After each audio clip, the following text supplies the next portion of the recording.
দুপুর 2:15 নাগাদ বাংলাদেশে পৌঁছাবেন অন্তর্বর্তী সরকারের প্রধান উপদেষ্টার দায়িত্ব নিতে যাওয়া নোবেলজয়ী ডক্টর মোহাম্মদ ইউনূস।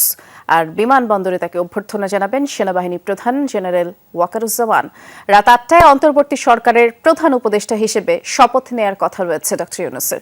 বাংলাদেশ সময় রাত 2:15টায় প্যারিস থেকে দুবাই আন্তর্জাতিক বিমানবন্দরে তিনি পৌঁছান। পরে ট্রানজিট শেষে সেখান থেকে স্থানীয় সময় সকাল 7:30টায় বাংলাদেশের উদ্দেশ্যে তিনি যাত্রা শুরু করেন। এ সময় কড়া নিরাপত্তায় তাকে ভিআইপি লাউঞ্জে নেওয়া হয়। সেখানে অভ্যর্থনা জানাতে উপস্থিত ছিলেন সংযুক্ত আরব আমিরাতে নিযুক্ত বাংলাদেশের রাষ্ট্রদূত আবু জাফর ও দুবাইয়ে নিযুক্ত বাংলাদেশের consul general BM Jamal Hossain. তবে নিরাপত্তাজনিত কারণে ডক্টর ইউনূসের সাথে তাদের দেখা করার অনুমতি দেয়া হয়নি। এর আগে প্যারিসে গণমাধ্যমকে এই নোবেলজয়ী জানিয়েছেন দেশে ফিরে চলমান সংকট সমাধানে সবাইকে সাথে নিয়ে ঐক্যবদ্ধভাবে কাজ করবেন তিনি।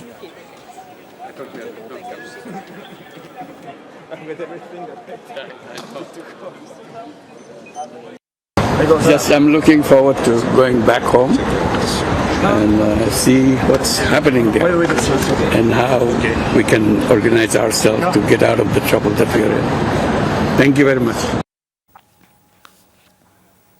শাহজালাল আন্তর্জাতিক বিমানবন্দরে ভিআইপি লাউঞ্জে আমাদের সহকর্মী আহমেদ রেজা আছেন। আমরা তার কাছ থেকে এখনকার আপডেট জানবার চেষ্টা করছি। রেজা, ডক্টর ইউনূসের বিমান নির্ধারিত সময়ে অবতরণ করবে কিনা একটু আমাদেরকে জানাবেন। সবশেষ তথ্য যেমনটি আমরা জানি 2:10 অবতরণ করার কথা রয়েছে। আপনার কাছে এই সংক্রান্ত আর কি তথ্য আছে?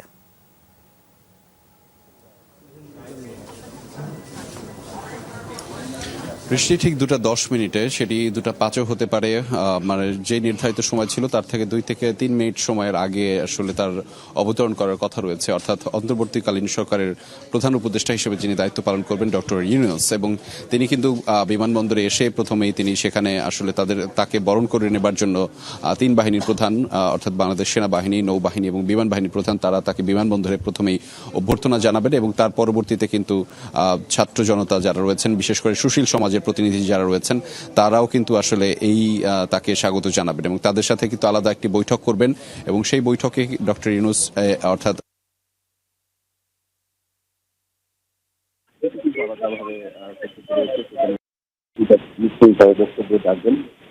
অন্তর্বর্তীকালীন সরকারের প্রধান উপদেষ্টা হিসেবে শপথ নেওয়ার আগে গণমাধ্যম কথা বলবেন, সেটি আমরা শোনাবো। এবং আপনি দেখতে পাচ্ছেন এখানে সুশীল সমাজের প্রতিনিধি থেকে শুরু করে শিক্ষার্থীরা, সমন্বয়করা তারাও কিন্তু উপস্থিত রয়েছেন। এখানে মূলত ডক্টর ইউনূস অন্তর্বর্তীকালীন সরকারের প্রধান উপদেষ্টা, তিনি এখানে সবার সাথে কুশল বিনিময় করবেন, সৌজন্য সাক্ষাৎ করবেন, কথা বলবেন আলাদা করে। সেই কার্যক্রমটি কিন্তু এখানে হবে। রেজা, আমি আপনার কথা স্পষ্টভাবে শুনতে পাচ্ছি না। আমরা প্রয়োজনে আবারও আপনার কাছে ফিরবো। তার আগে আরেকজন সহকর্মী মাহফুজ মিশু আমাদের জন্য অপেক্ষা করছেন।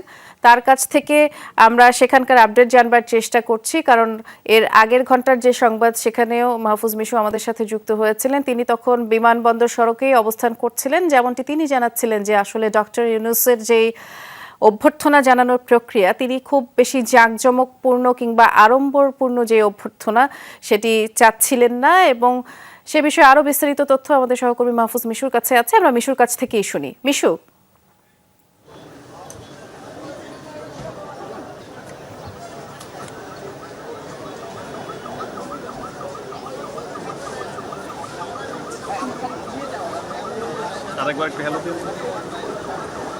মিশু শুনতে পাচ্ছেন নিশ্চয়ই এই মুহূর্তে? ধন্যবাদ।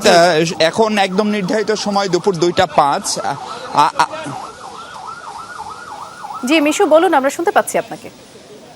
2:05 আর ঠিক 4 মিনিট পরে এমিরেটসের যে বিমানটি সেটি আমাদের এই বিমানবন্দরে ল্যান্ড করার কথা এবং সেই বিমানবন্দরে এরই মধ্যে মানুষের উৎফুল্ল অবস্থা আপনারা দেখতে পাচ্ছেন এবং এখানে সামরিক বাহিনী থেকে শুরু করে বিভিন্ন আইন শৃঙ্খলা বাহিনীর তৎপরতা চোখে পড়বেন। আমরা যদি ডানে একটু আপনাদেরকে দেখাই যে বাংলাদেশ সশস্ত্র বাহিনীর বিশেষ করে সেনা প্রধান, নৌবাহিনী প্রধান, বিমান বাহিনী প্রধান এবং আমি ধারণা করছি প্রিন্সিপাল স্টাফ অফিসার সহ সরকারের ঊর্ধ্বতন কর্মকর্তা যারা রয়েছেন তাদের সকলেই বিমানবন্দরে পৌঁছে যাচ্ছেন নোবেলজয়ী বাংলাদেশের অর্থনীতিবিদ এবং শিক্ষক প্রফেসর ডক্টর মোহাম্মদ ইউনূসকে বিমানবন্দরে অভ্যর্থনা জানাতে।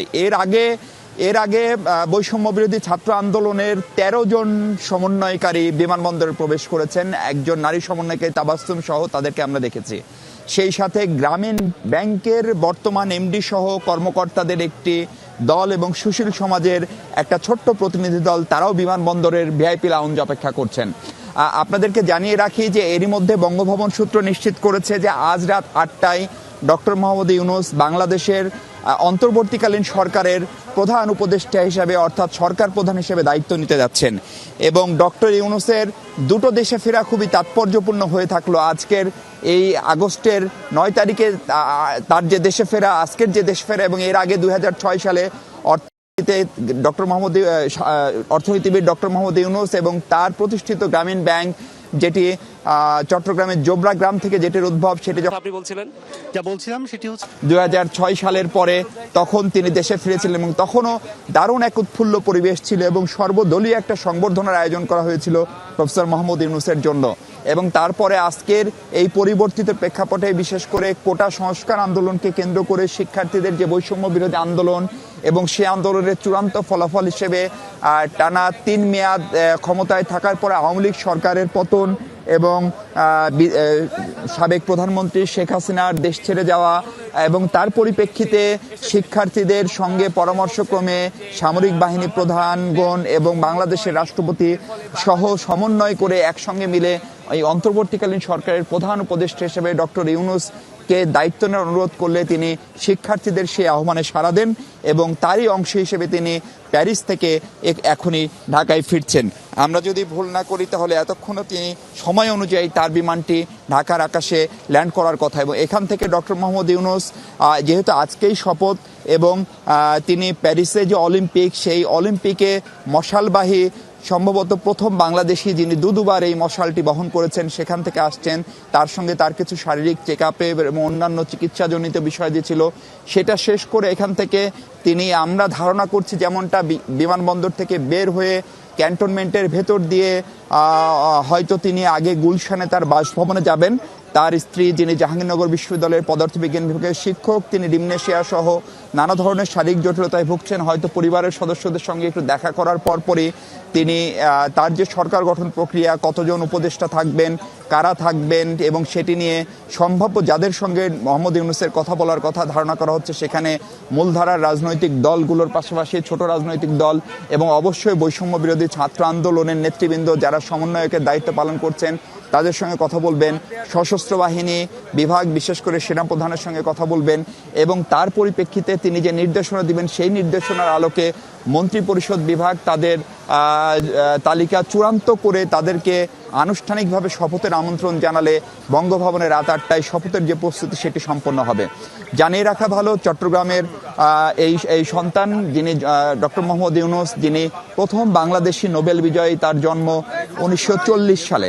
1940 সালে চট্টগ্রামে এবং তিনি একদম শিক্ষা জীবন শেষ করার পরপরই তিনি ফুলব্রাইট স্কলারশিপ নিয়ে যুক্তরাষ্ট্রে পড়াশোনা করতে যান। তারপরে যুক্তরাষ্ট্রের অন্তত 2টি বিশ্ববিদ্যালয়ে তিনি বেশ কিছুদিন শিক্ষকতা করার পরে দেশে ফিরে চট্টগ্রাম বিশ্ববিদ্যালয়ে যোগদান করেন এবং চট্টগ্রাম বিশ্ববিদ্যালয়ে শিক্ষকতা তিনি যখন করেন ঠিক সেই সময়ে পাশের গ্রাম জোবরা গ্রামে, সেখানে তিনি সাধারণ মানুষ একেবারেই কোনো ধরনের মূলধন ছাড়া, কোনো ধরনের টাকা ছাড়া, কোনো ধরনের জামানত ছাড়া কিভাবে মানুষ ব্যাংকিং কার্যক্রমে যুক্ত হতে পারে সেটির একটি মডেল প্রণয়ন করেন, যেটিরই বাস্তবায়ন হয় গ্রামীণ ব্যাংক নামে। পরবর্তীতে তার আরও অন্তত গ্রামীণ ব্যাংক মডেল ছাড়াও সোশ্যাল বিজনেস এবং পয়েন্ট 3 এর আরও 3টি মডেল সারা পৃথিবীতেই সমাদৃত হয়েছে।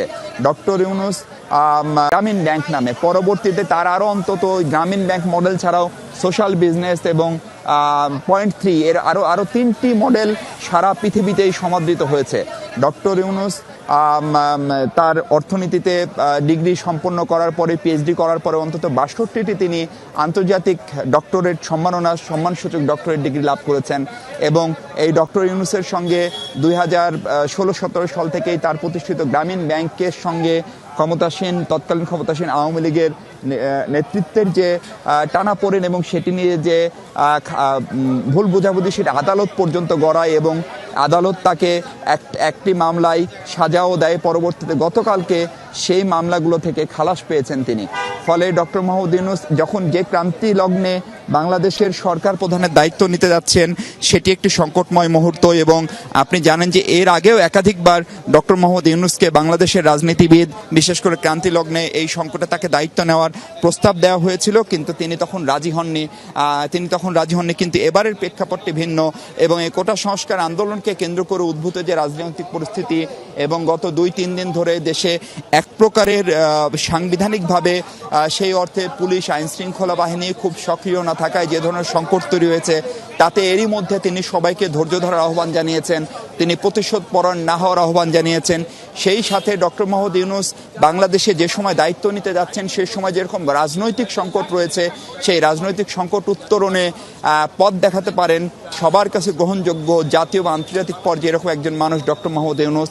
এবং অনেকেই বলছেন তার যে গুডউইল, তিনি বাংলাদেশের গুডউইল অ্যাম্বাসেডর হতে পারেন, বিশেষ করে ডলার সংকট সহ। এই মুহূর্তে আমরা শুনতে পেলাম ডক্টর ইউনূসকে বহনকারী যে বিমান ইতোমধ্যেই সেটি ল্যান্ড করেছে, এই মুহূর্তেই তিনি ল্যান্ড করেছেন। আমরা মাত্রই দর্শকদেরকে জানাচ্ছি। মিশু, আপনি তো সেখানে আছেন, আরো বিস্তারিত করে এই বিষয়ে জানতে পারবেন কিংবা জানাতে পারবেন।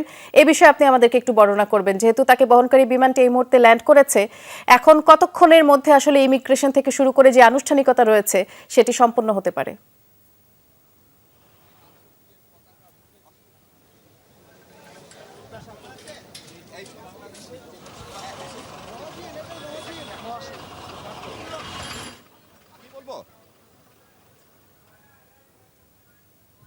মিশু হয়তো আমাকে শুনতে পাচ্ছে না। দর্শক, আপনারা ইতিমধ্যেই অবগত, যেমনটি আপনাদেরকে জানালাম, ডক্টর মোহাম্মদ ইউনূসকে বহনকারী যেই বিমানটি সেটি মাত্রই বাংলাদেশে ল্যান্ড করেছে।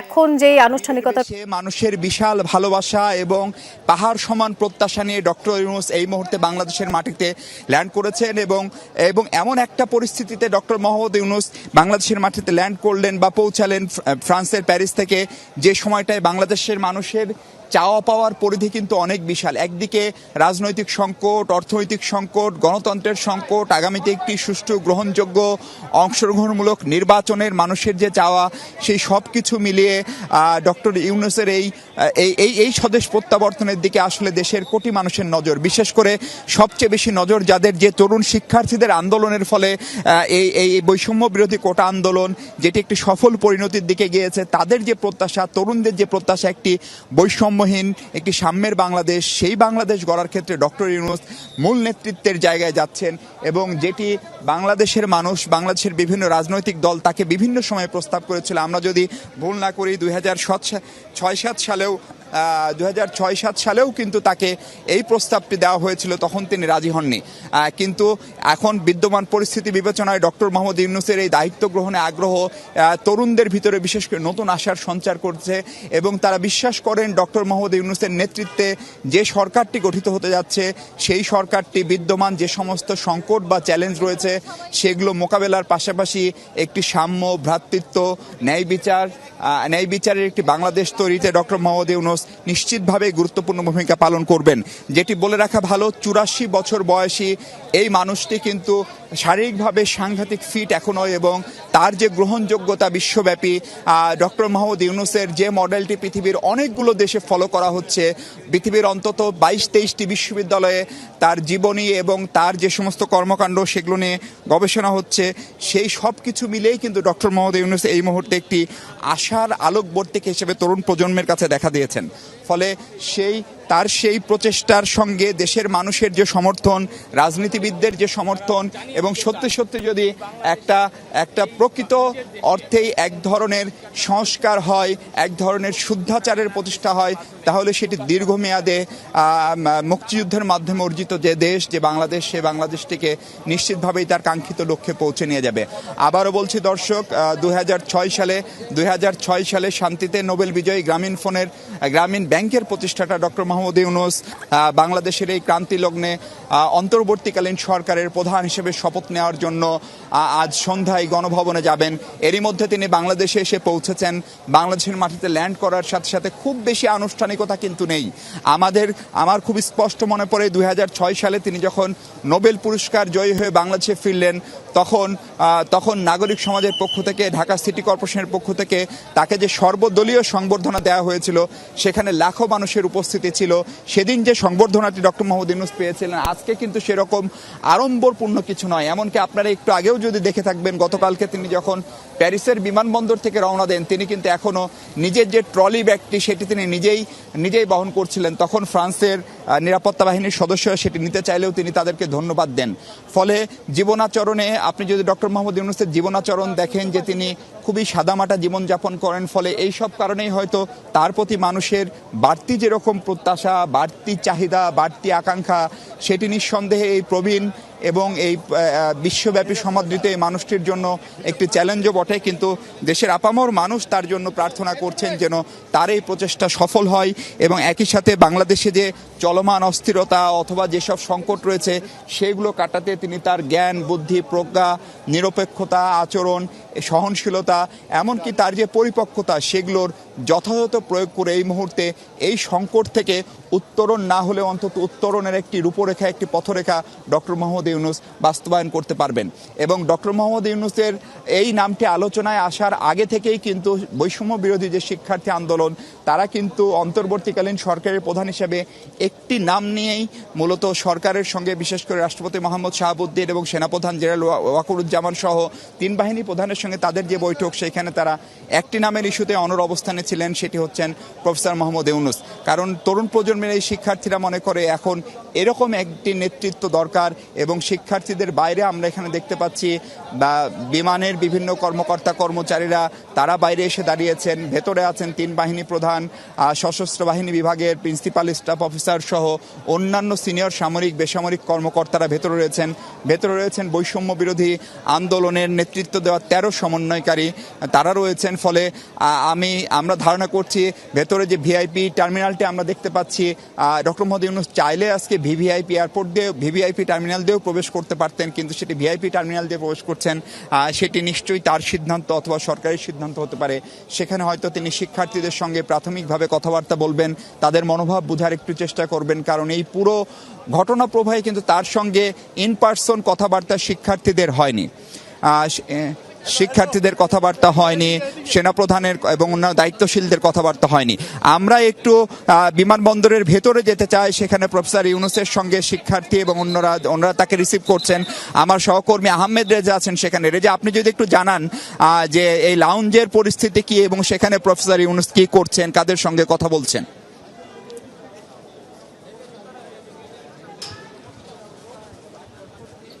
এমন সময়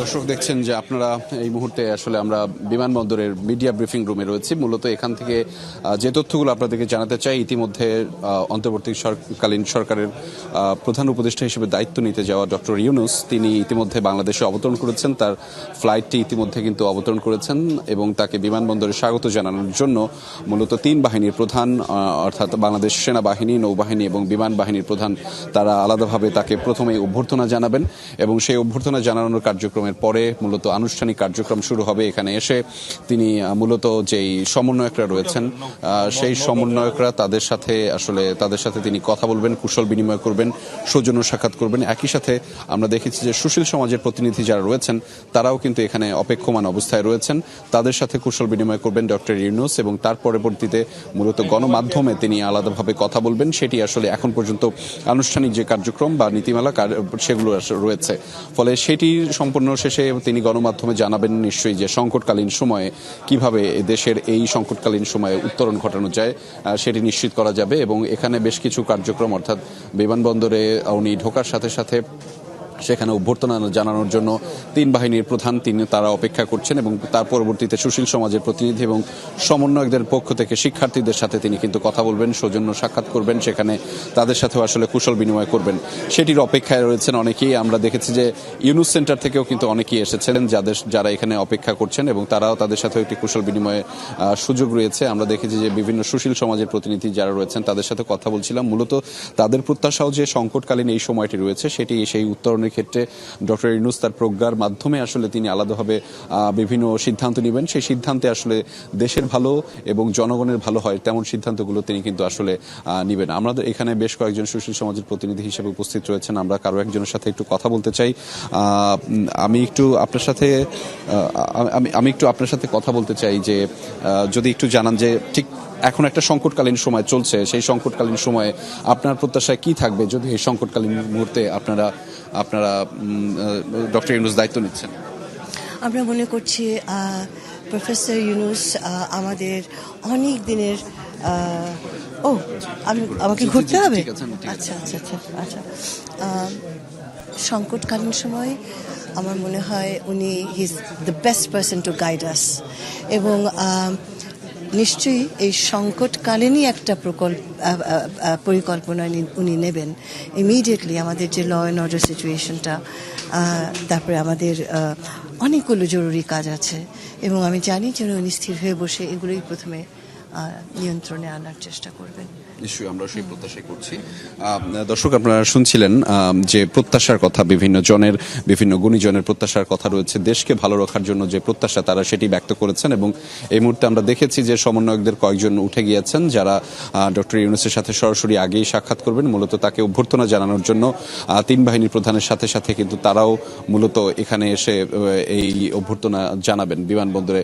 সেটি নিয়ে কিন্তু ব্যাপক ধরনের আনুষ্ঠানিকতা নেওয়া হয়েছে, এবং সেখানে গণমাধ্যম কর্মীদের উপস্থিতি দেখেছি, সুশীল সমাজের প্রতিনিধি যারা রয়েছেন তার উপস্থিতি দেখেছি, তিন বাহিনীর প্রধান যারা রয়েছেন তাদের উপস্থিতি আছে, এবং একই সাথে কিন্তু যে সমন্বয়করা অর্থাৎ শিক্ষার্থীদের একটি বড় অংশ, শিক্ষার্থীদের প্রতিনিধি যারা বদলে দেওয়ার সময়ে আসলে দেশকে বদলে দেওয়ার সময়ে ছিলেন সেটি আসলে তারা বলছিলেন। এবং সবাই যে ডক্টর মোহাম্মদ ইউনূস শুধুমাত্র বাংলাদেশের সম্পদ নয়, আন্তর্জাতিকভাবেই কিন্তু তিনি আসলে স্বীকৃত একজন প্রতিষ্ঠিত ব্যক্তি, এবং তার এই যে দায়িত্ব গ্রহণ বাংলাদেশের জন্য সেটি একটি সুবিশাল অংশ জুড়ে এবং খুবই কার্যকরীভাবে বাংলাদেশের অগ্রগতির জন্য কাজে আসবে, আমরা সেটি বিশ্বাস করি, এবং অনেকেই সেটি আসলে মূলত বিশ্বাস করতে চান। এবং সেই কার্যক্রমকে ঘিরে এখানে উপস্থিত যারা হয়েছেন তারাও কিন্তু তেমন প্রত্যাশার কথা তারা আলাদাভাবে ব্যক্ত করেছেন, তারা জানিয়েছেন তাদের অভিব্যক্তি, এবং সবাই আসলে অপেক্ষমান অবস্থায় রয়েছে বিমানবন্দরে ডক্টর ইউনূস কখন আসবেন এবং তার সাথে তারা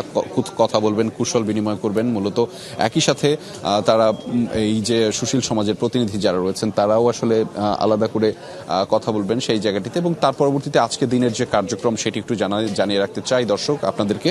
সেটি হচ্ছে যে তিনি মূলত এখান থেকে তার নিজ বাসভবন গুলশান 2-এ অবস্থিত যে তার বাসভবনটি রয়েছে সেই বাসভবনে যাবেন, সেখানে তিনি কিছুক্ষণ বিশ্রাম নিয়ে তার পরবর্তী সময়ে মূলত বঙ্গভবনের উদ্দেশ্যে যাবেন, এবং আজ রাত 8টায় সবকিছু ঠিকঠাক থাকলে আজ রাত 8টায় অন্তর্বর্তীকালীন সরকারের প্রধান উপদেষ্টা হিসেবে তিনি শপথ গ্রহণ করবেন, এবং সেখানে 15 সদস্যের যে এই অন্তর্বর্তীকালীন সরকারের যে উপদেষ্টা রয়েছেন সেই সবাইকে নিয়েই কিন্তু আজকের শপথ গ্রহণ অনুষ্ঠানটি বা কার্যক্রমটি সেটি সম্পন্ন হওয়ার কথা রয়েছে। ফলে সেখানে তিনি যুক্ত হবে, এবং সেখানে প্রায় 400 অতিথি বিভিন্ন খাতের বিভিন্ন সেক্টরের বিভিন্ন তারা কুশীলব তারা আসলে সেখানে যুক্ত হবেন, অর্থাৎ সেটি রাত 8টায় অনুষ্ঠিত হওয়ার কথা রয়েছে।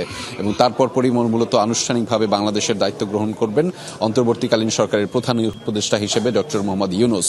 এবং তিনি একটু আগে এসেছেন, আমরা যদি তার সম্পর্কে একটু বলতে চাই যে সেটিও কিন্তু বলছিলাম যে তার যে চেনা জানা তার যে পরিচিতি সেটি শুধুমাত্র বিশ্বজুড়েই, শুধুমাত্র বাংলাদেশ জুড়ে না, সেটি কিন্তু বিশ্বজুড়েই রয়েছে। যিনি বাংলাদেশি হিসেবে বিশ্বের সবচেয়ে সম্মানজনক পুরস্কার নোবেল জয় করেছেন, যে কাঙ্ক্ষিত সম্মানটি তিনি আসলে আমাদের জন্য নিয়ে এসেছেন বাংলাদেশি হিসেবে। এবং বলা চলে যে বিভিন্ন ক্ষুদ্র ঋণের মাধ্যমে, মূলত ক্ষুদ্র ঋণ প্রকল্পের মাধ্যমে তার যে প্রকল্প সেটি আসলে বিশ্বভাবে নন্দিত হওয়ায় তার এই স্বীকৃতি মিলেছে। বিশ্বের মানুষের কল্যাণে তিনি সামাজিক ব্যবসায় যে মডেল সেটিও কিন্তু তিনি আলাদাভাবে উপস্থাপন করছেন। এবং এই মুহূর্তে আমরা দেখতে পাচ্ছি দর্শক, তিনি এই মুহূর্তে আমরা দেখতে পাচ্ছি তিনি বোর্ডিং ক্রস করে এবং তাকে যে আনুষ্ঠানিক অভ্যর্থনা রয়েছে সেটির কার্যক্রম শুরু হয়েছে।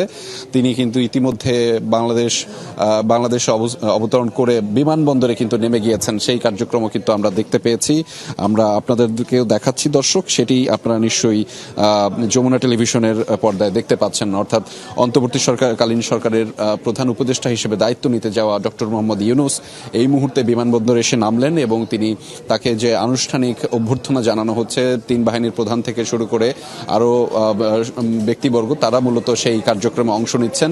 আর কিছুক্ষণ পরেই মূলত এখানে এসে তিনি গণমাধ্যমে কথা বলবেন। তিনি এখানে সুশীল সমাজের প্রতিনিধি যারা রয়েছেন তাদের সাথে কথা বলবেন। আমরা এমন করে আসলে জানতে চাই, আমরা এরকম আরো একটি প্রত্যাশার কথা জানতে চাই আপনার কাছে, একটু ছোট করে জানতে চাই একদমই, যে আপনি একটু যদি ঘুরতেন। জি, একদমই ছোট করে জানতে চাই যে কি প্রত্যাশা করছেন? নানা সংকট চলছে আমাদের এই দেশটাতে, সেই সংকটকালীন সময়ে এমন একটি সময়ে তিনি আসলে দায়িত্ব গ্রহণ করছেন, কি প্রত্যাশা রয়েছে আপনার?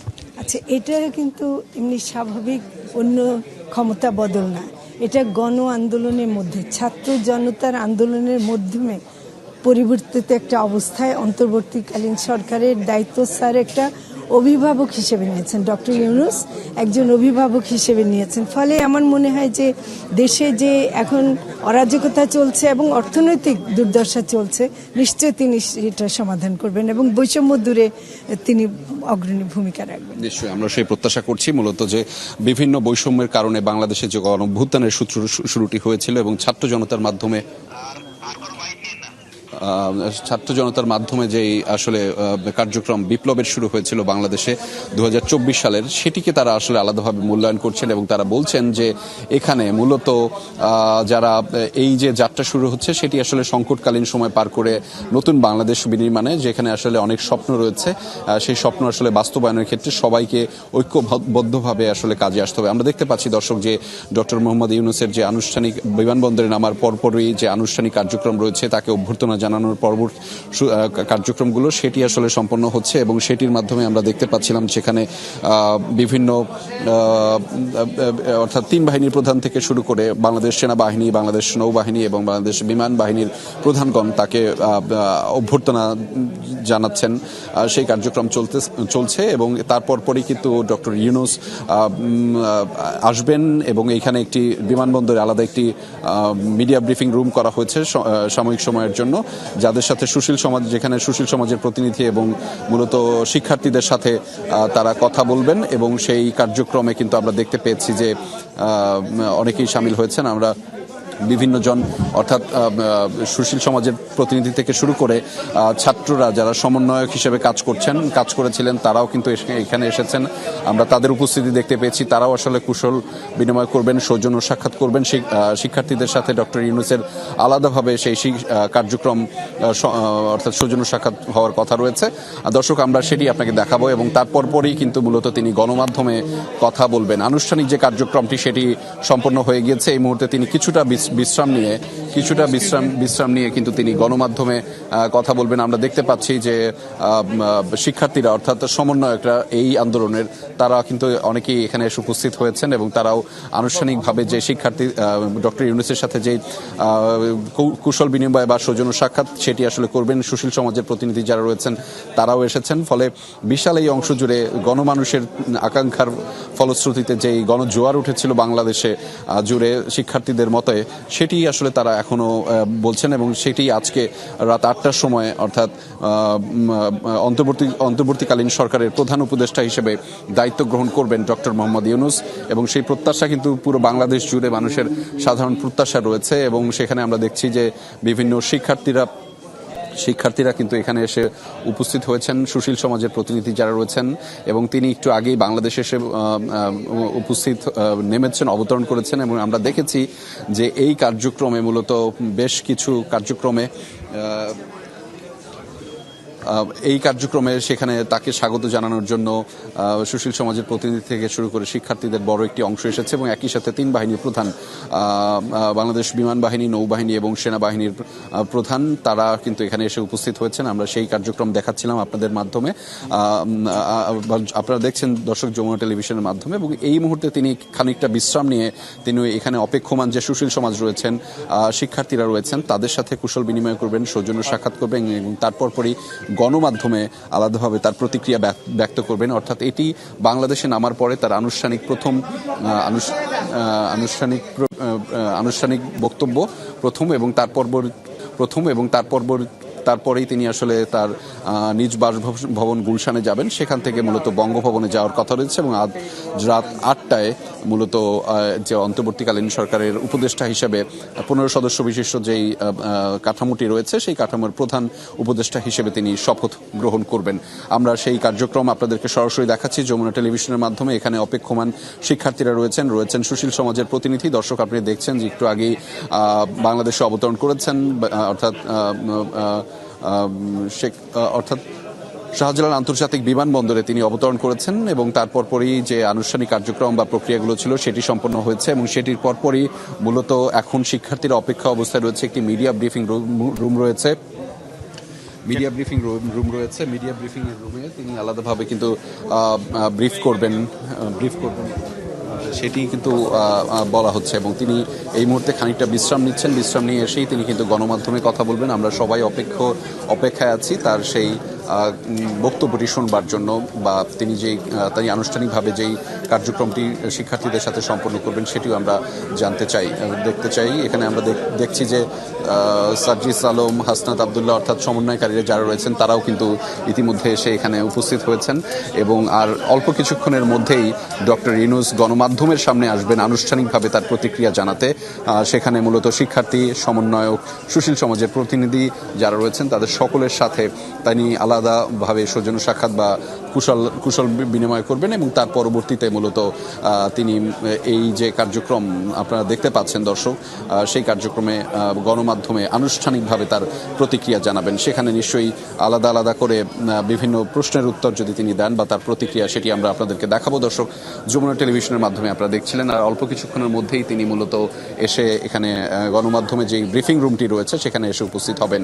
এবং আমি একটু বলে রাখি যে ডক্টর মোহাম্মদ ইউনূসের যে কার্যক্রম সেটি আসলে বিশ্বব্যাপী নন্দিত এবং সেখানে শুধুমাত্র বাংলাদেশের প্রতিনিধি হিসেবে নয়, তিনি কিন্তু আন্তর্জাতিক প্রতিনিধি হিসেবেই স্বীকৃত একজন ব্যক্তি যিনি আসলে বাংলাদেশের দায়িত্ব গ্রহণ করছেন এবং সেই কার্যক্রমের পথে, অর্থাৎ তিনি ফ্রান্সের প্যারিস থেকে মূলত এখানে এসেছেন এবং ফ্রান্সের প্যারিসে তিনি অলিম্পিকের বিশেষ অতিথি হিসেবে যুক্ত হয়েছিলেন এবং তার পরবর্তী সময়ে সেখানে মূলত তিনি তার ছোট একটি অপারেশন হয় এবং তার পরবর্তীতে তিনি বাংলাদেশের উদ্দেশ্যে গতকাল রওনা দেন এবং আজ বেলা 2:10 তিনি এখানে এসে পৌঁছেছেন। তার ক্ষুদ্র ঋণের প্রকল্প বিশ্বব্যাপী নন্দিত এবং যার ফলশ্রুতিতে গ্রামীণ ব্যাংক, তার প্রতিষ্ঠিত গ্রামীণ ব্যাংক এবং ডক্টর মোহাম্মদ ইউনূস নোবেল জয় করেছেন, যেটি আসলে বাংলাদেশের জয়।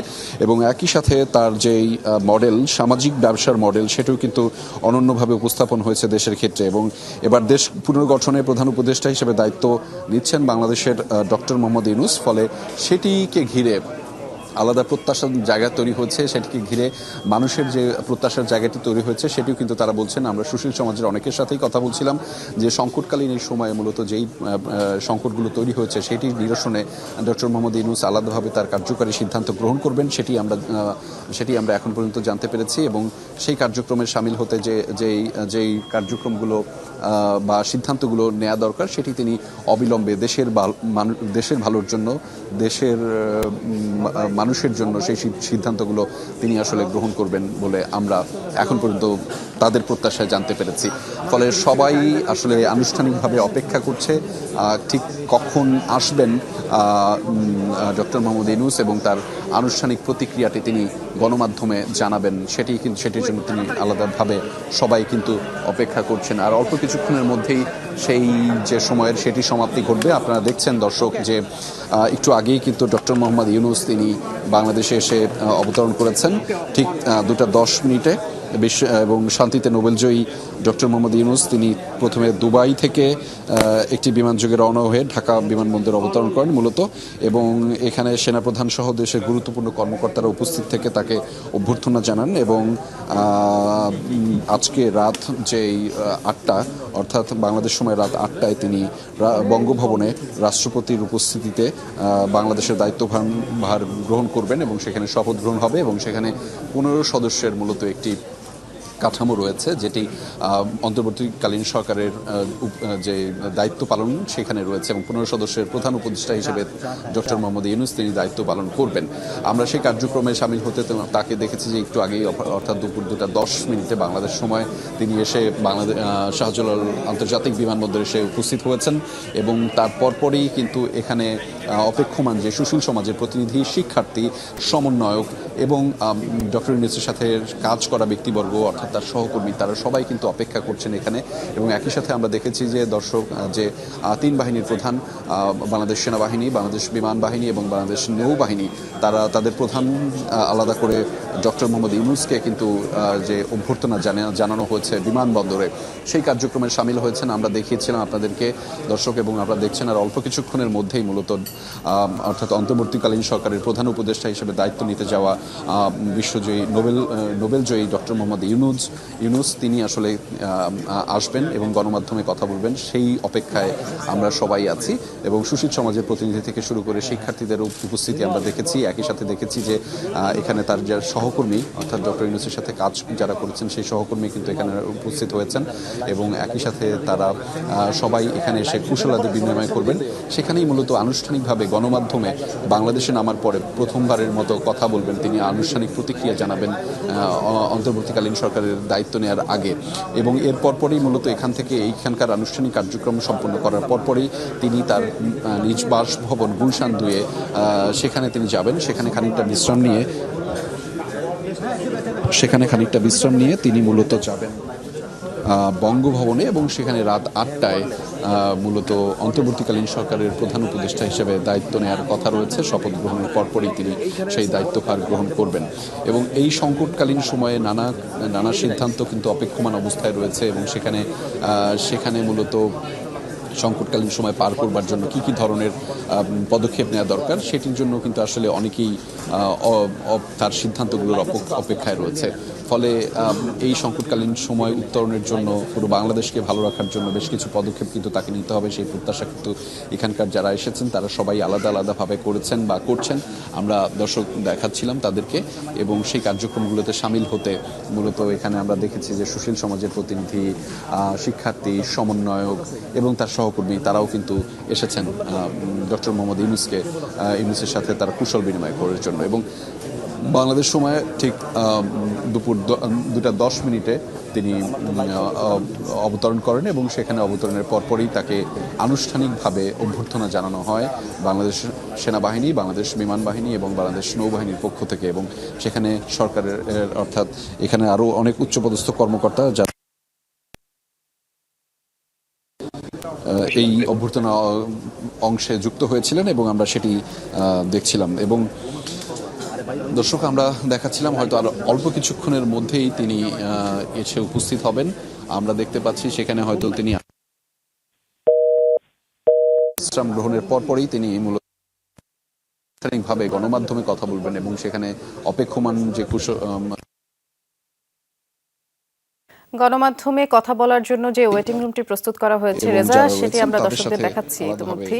এবং সেখানে সুশীল সমাজের যে প্রতিনিধিরা তারা ইতিমধ্যে উপস্থিত আছে, এবং ডক্টর মোহাম্মদ ইউনূস যখন অবতরণ করলেন তার যে সকল আনুষ্ঠানিক প্রক্রিয়া সেটি সম্পন্ন করার পরে আমরা দেখেছি তাকে স্বাগত জানিয়েছেন সেনাপ্রধান ওয়াকারুজ্জামান, এবং বৈষম্য বিরোধী ছাত্র আন্দোলনের শিক্ষার্থীরা তাকে স্বাগত জানিয়েছেন।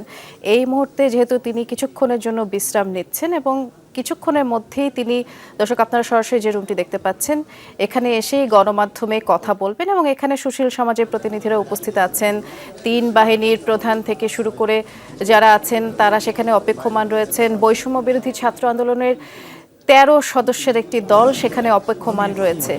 এর আগে 2:10 মিনিটের দিকে ডক্টর মোহাম্মদ ইউনূসকে বহনকারী যে উড়োজাহাজটি সেটি বিমানবন্দরে অবতরণ করে এবং তারপর সেখানকার যে আনুষ্ঠানিকতা সেটি সম্পন্ন করেন তিনি। তাকে অভ্যর্থনা জানান সেনাপ্রধান জেনারেল ওয়াকারুজ্জামান এবং বৈষম্যবিরোধী ছাত্র আন্দোলনের সমন্বয়কদেরও আমরা তখন দেখতে পেয়েছি। আমরা দেখেছি বৈষম্যবিরোধী ছাত্র আন্দোলনের যে প্রধান সমন্বয়ক সার্জিস ছিলেন, নাহিদ ছিলেন, হাসনাত ছিলেন। এই মুহূর্তে আপনারা দেখতেও পাচ্ছেন হাসনাত এবং সার্জিসকে দেখা যাচ্ছে সেখানে। এছাড়া সুশীল সমাজের যে প্রতিনিধিরা তাদের মধ্যে কিছু যারা আছেন তারা দেখলাম কিছুক্ষণ আগেই কুশল বিনিময় করেছে সার্জিসের সাথে।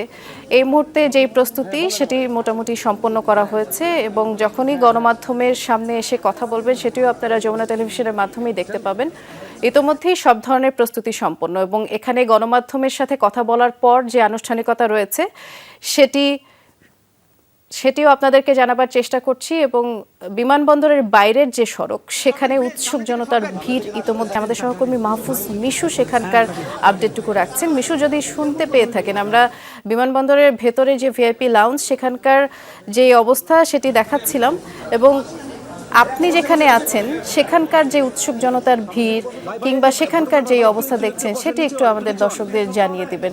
দর্শক, আমরা দেখতে পাচ্ছি ইতোমধ্যেই যেই রুমটি ভিআইপি যে রুমটি রয়েছে যেখানে গণমাধ্যমে কথা বলবেন ডক্টর মোহাম্মদ ইউনূস মাত্রই প্রবেশ করেছেন। আমরা দেখতে পাচ্ছি তিনি আসলে ঠিক এই মুহূর্তে গণমাধ্যমে কথা বলবেন, তিনি প্রবেশ করেছেন। দর্শক, আমরা সরাসরি তার বক্তব্যে যাব এবার।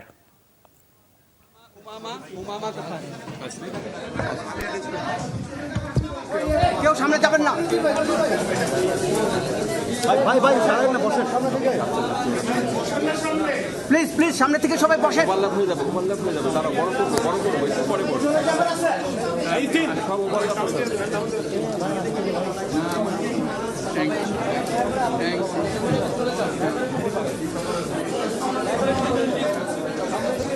এই স্টিল বসেন,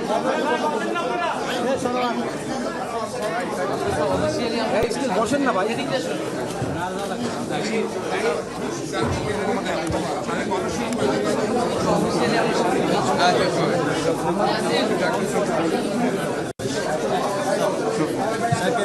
এই ভাই বসেন বসেন,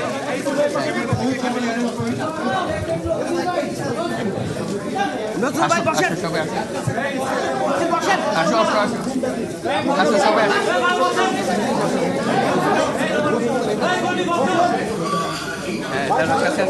সামনে আসো, সামনে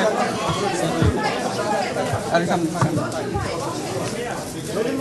ভাই he is still injured of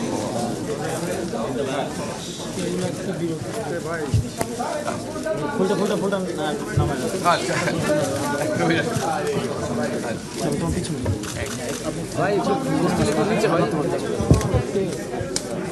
আসসালামু আলাইকুম। আজকে আমাদের গৌরবের দিন, যে বিপ্লবের মাধ্যমে বাংলাদেশ আজকে নতুন বিজয় দিবস সৃষ্টি করলো, সেটাকে সামনে রেখে এবং আরো মজবুত করে আমাদেরকে সামনে এগিয়ে যেতে হবে। যারা এটা সম্ভব করেছে, যে তরুণ সমাজ, তাদের প্রতি আমি আবার সমস্ত প্রশংসা এবং কৃতজ্ঞতা জানাচ্ছি তাদেরকে। তারা আমার পাশে আছে। এরা এই দেশকে রক্ষা করেছে, এ দেশকে নতুনভাবে পুনর্জন্ম দিয়েছে এবং এই পুনর্জন্মে যে বাংলাদেশ পেলাম, সে বাংলাদেশ যেন অত্যন্ত দ্রুত গতিতে এগিয়ে চলতে পারে, সেটাই হলো আমাদের শপথ। সেটা আমরা রক্ষা করতে চাই, এগিয়ে যেতে চাই। আজকে আবু সাঈদের কথা মনে পড়ছে আমাদের, যে আবু সাঈদের ছবি বাংলাদেশের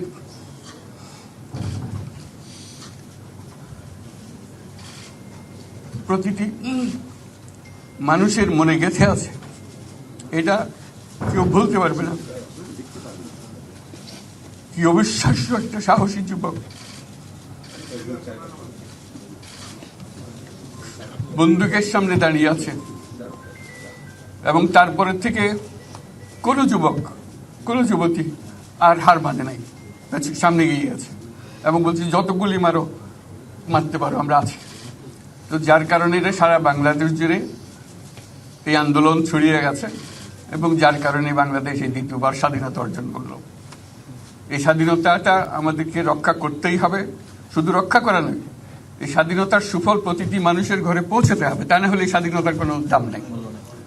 এই স্বাধীনতাটাকে পৌঁছানো হলে আমাদের শপথ, আমাদের যে প্রতিজ্ঞা যে আমাদেরকে এটা করতে হবে, ঘরে ঘরে পৌঁছাতে হবে। মানুষ যেন জানে যে বাংলাদেশ স্বাধীন হওয়ার অর্থ হলো তার নিজের পরিবর্তন, ব্যক্তির পরিবর্তন, সুযোগের পরিবর্তন, তার ছেলে মেয়ের ভবিষ্যতের পরিবর্তন।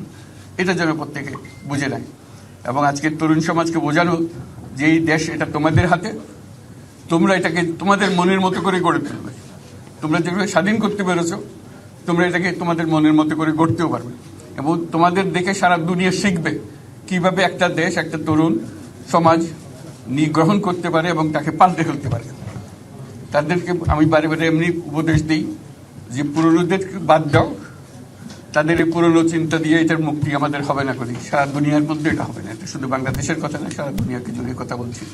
তোমাদের মধ্যে যে শক্তি আছে, যে ক্রিয়েটিভিটি আছে, সৃজনশীলতা আছে, সেই সৃজনশীলতাকেও কাজে লাগাতে হবে। এটা শুধু বই খাতাতে লেখার জিনিস না, এটাকে প্রকাশ করার জিনিস, স্থাপন করার জিনিস, সেটা করা।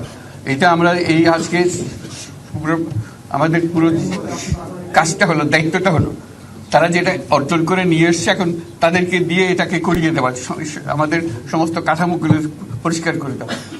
সরকার বলে একটা জিনিস আছে, কিন্তু মানুষের কোনো আস্থা নেই। মানুষ মনে করে সরকার একটা দমন পীড়নের একটা যন্ত্র, যেখানে পায়, যেখানে সুযোগ পায় তার একটা কষ্ট দেওয়া, তার থেকে নিংড়ে দেওয়া, যে সকল স্তরে। এটা হলো তার থেকে কেমনভাবে সামাল দিতে হবে তাকে, একটা ভয়ের একটা জিনিস, তাকে সামাল দিয়ে চলা। এটা হলো সরকার। এটা সরকার হতে পারে না। সরকারকে দেখে মানুষের বুক ফুলে উঠবে যে আমাকে সাহায্য করবে, আমাকে রক্ষা করবে, আমার সরকার আমার জন্য দাঁড়াবে। সরকার তার জন্য দাঁড়ায় না কোনো সময়। যে সরকার হবে সেই সরকার মানুষকে রক্ষা করবে, মানুষের আস্থাভাজন হবে। এটা কেউ জোর করে তাকে বলার ভালো হচ্ছে এটা না। সে নিজে নিজে বিশ্বাস করবে, সরকারি লোক দেখলে বলবে আমার লোক, আমাকে রক্ষা করার লোক। সেই আস্থাটা আমাদেরকে ফিরিয়ে আনতে হবে মানুষের মনে, তাহলে মানুষও যোগ দেবে এটাতে। মানুষ এখন পিছিয়ে থাকে যে কিসের মধ্যে আমাদেরকে ঢুকিয়ে দিচ্ছে। আমরা যেন জানতে পারি যে এইটা আমরা সবাই মিলে আমরা অগ্রসর হতে পারি। একটা বড়, সারা বাংলাদেশ একটা বড় পরিবার, এই পরিবার আমরা একসঙ্গে চলতে চাই এবং আমাদের মধ্যে দ্বিধা দ্বন্দ্ব যা কিছু থেকে সরিয়ে ফেলতে চাই। যারা বিপথে গেছে তাদেরকে পথে আনতে চাই, যাতে করে একসঙ্গে আমরা কাজ করতে পারি। এর মধ্যে আমরা শুনলাম, আসার পথে শুনে আসছি যে এখানে আইন শৃঙ্খলার ব্যাঘাত হচ্ছে, মানুষকে আক্রমণ করছে, ঘরবাড়ি জ্বালিয়ে দিচ্ছে, সম্পদ জ্বালিয়ে নষ্ট করছে, চুরি করছে, দিয়ে যাচ্ছে, অফিস আদালতে আক্রমণ করছে, সংখ্যালঘুদের উপর আক্রমণ করছে, হিন্দু, বৌদ্ধ, খ্রিস্টান, আহমদিয়া সবার উপর আক্রমণ করছে। এগুলো হলো ষড়যন্ত্রের অংশ। এগুলো আমাদের বিষয় না। আমাদের কাজ হলো এটাকে রক্ষা করা, সবাইকে রক্ষা করা, এটাকে প্রতিটি মানুষকে, প্রতিটি মানুষ আমাদের ভাই, আমাদের বোন, তাদেরকে রক্ষা করা এবং আমাদের একটা শৃঙ্খলা ফিরিয়ে আসা। বিশৃঙ্খলা, সহিংসতা এগুলো হলো অগ্রগতির বড় শত্রু। আমাদের যে যাত্রা শুরু হলো সেই যাত্রার শত্রু, কাজে এই শত্রুকে যাতে রোধ করা যায়, তাদেরকে বুঝিয়ে শুনিয়ে হোক, তাদেরকে আইন শৃঙ্খলার হাতে দিয়ে হোক, এটা বোঝাতে হবে। তাকে মেরে পেটে এটা ঠিক না, আইন শৃঙ্খলা নিজের হাতে ঠিক না। তাকে আমাদের আইন শৃঙ্খলা বাহিনী এমন হতে হবে, তাদের হাতে সুপর্দ করলে আমরা নিশ্চিন্ত থাকবে তার একটা বিহিত হবে। এমনগুলো আমরা হাতে দিয়ে দিলাম, 2 টাকা নিয়ে আবার ছেড়ে দিল, এটা যেন আবার না হয়। তা আমাদের সেই আস্থাটা আমাদেরকে আনতে হবে। কাজে আইন শৃঙ্খলা যখন আমাদের প্রথম কাজ, এই আইন শৃঙ্খলা ঠিক না হওয়া পর্যন্ত এটা আমরা অগ্রসর করার জন্য পদক্ষেপ নিতে পারবো না। আপনারা আমার উপরে আস্থা রেখে আমাকে জানিয়েছে, ছাত্ররা আমাকে আহ্বান দিয়েছে, সেটাতে আমি সাড়া দিয়েছি।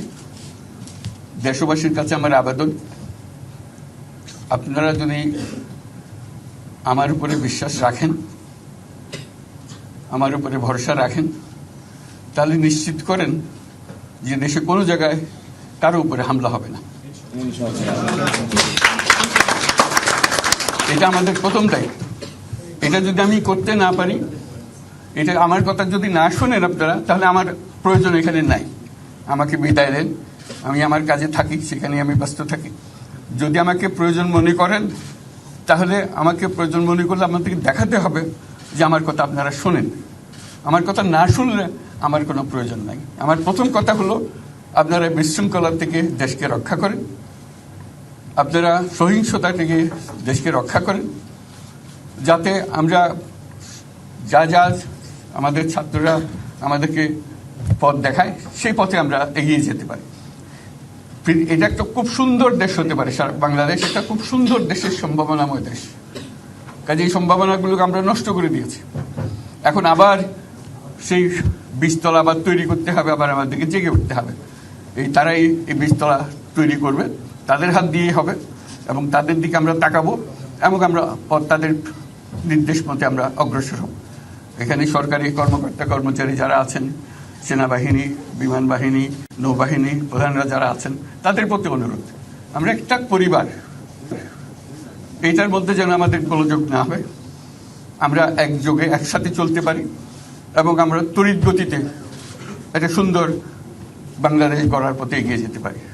সেটাই আমার কামনা। আপনাদের সবার কাছে আবেদন, আমাদেরকে সেই সুযোগ দেন। আমরা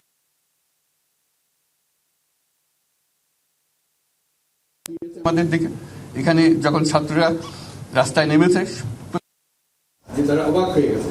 আমাদের তো অবিশ্বাস্য কেন, তাদেরও এটা স্পর্শ করছে, তাদের তরুণরাও জেগে উঠছে, আমাদের তরুণরাও জেগে উঠছে আমাদের ছেলে মেয়েদের এই অভিজ্ঞতা থেকে, তাদের এই সংবাদ থেকে তারাও চোখ জেগে উঠেছে আমরা কি করতে পারি। কাজে আমাদের কাজ হবে এগুলো সম্পূর্ণ করা। আমরা আজকের থেকে শুরু করলাম, সেটা আশা করি আমরা দ্রুত গতিতে এগিয়ে যেতে পারবো। সবাইকে ধন্যবাদ। আজকে কোশ্চেন আমি দিলাম না, আর দিন না। Thank you. আজকের হবে কথা তো হবে। Thank you.